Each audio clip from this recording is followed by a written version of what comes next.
Today, I'm going to go ahead and talk about the Blackberry Priv. This is my 1 week review on the Blackberry Priv. For what it's worth, this phone was a pretty decent experience. I mean, if you're coming from an Android phone, you'll pretty much pick up how to use this phone pretty quickly. And there's a few differences in this phone compared to normal Android phones, say like a Galaxy Note 5 or your tip Nexus 6P.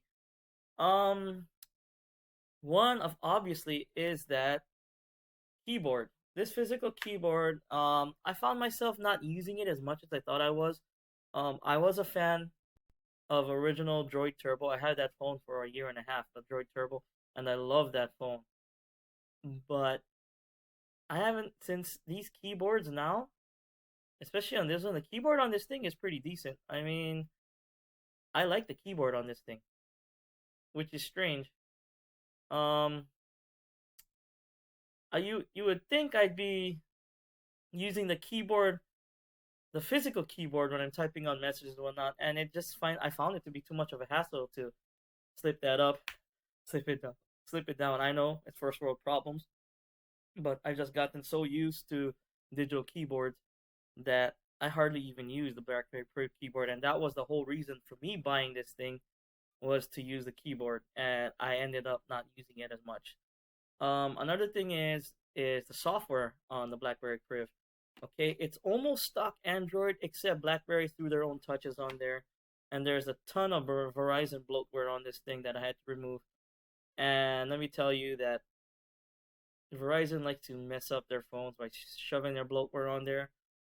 BlackBerry did the same thing. I mean, their software kind of gets in the way and kind of makes this phone stutter a little bit, opening simple apps that you're supposed to be fast. Photos, opening a camera, it can take like more than a second or 2 seconds. Sometimes you turn the camera to for the camera to come on, and you press it. You're supposed to be instantaneous, but there's like a 2 second lag sometimes when the phone is under heavy load. So I don't know.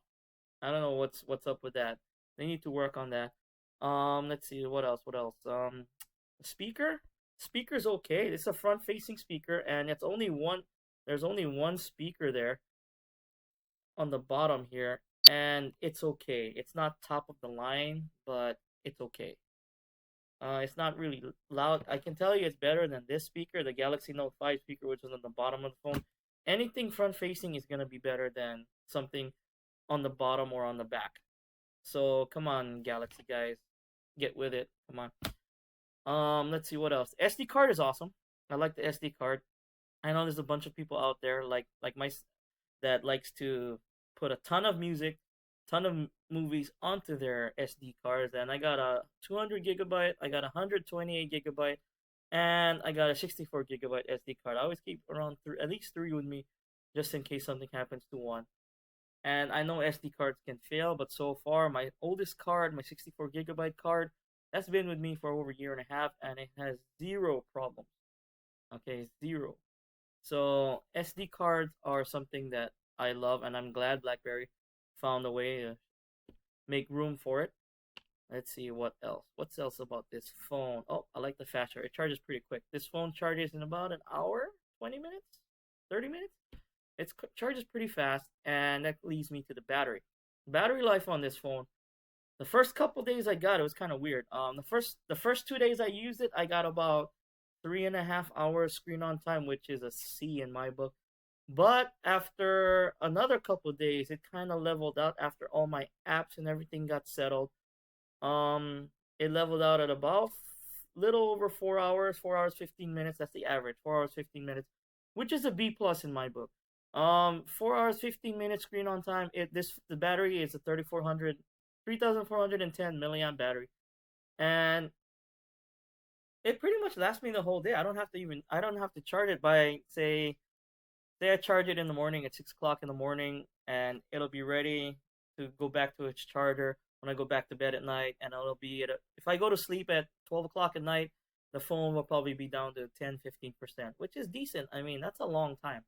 So it lasts me almost a full day, and B plus on the battery, by the way. Of course, others gonna have different experiences, and if you heavy game, you do a lot of movie streaming, whatnot, that battery is gonna go down really fast. Any phone will go down fast if you do that kind of stuff. So that leads me to my review score on the Blackberry Priv Verizon Variant. My review score for the Priv is an 8 out of 10. That's surprisingly high because it's a decent phone. Okay, the only drawbacks are the drawbacks that I mentioned and the price.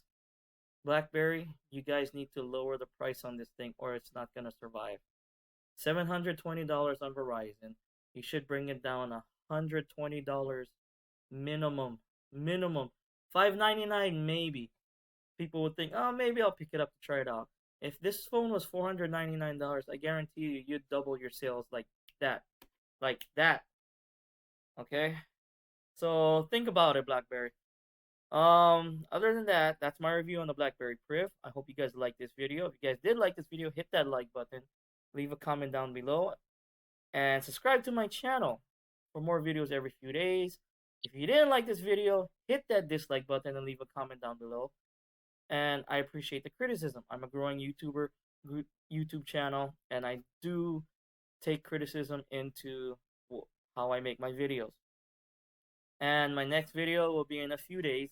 I've done my 7 videos in a row from Monday through Sunday. So I'm gonna take a few days off and do my next video probably on Wednesday. Yeah, I'll bring out my video on Wednesday, and that's gonna be my 1,000 round review for my Walter PPX. I put 1,000 rounds through it, and I'll leave the rest of the video for you guys to hear. It's Good Dang 775.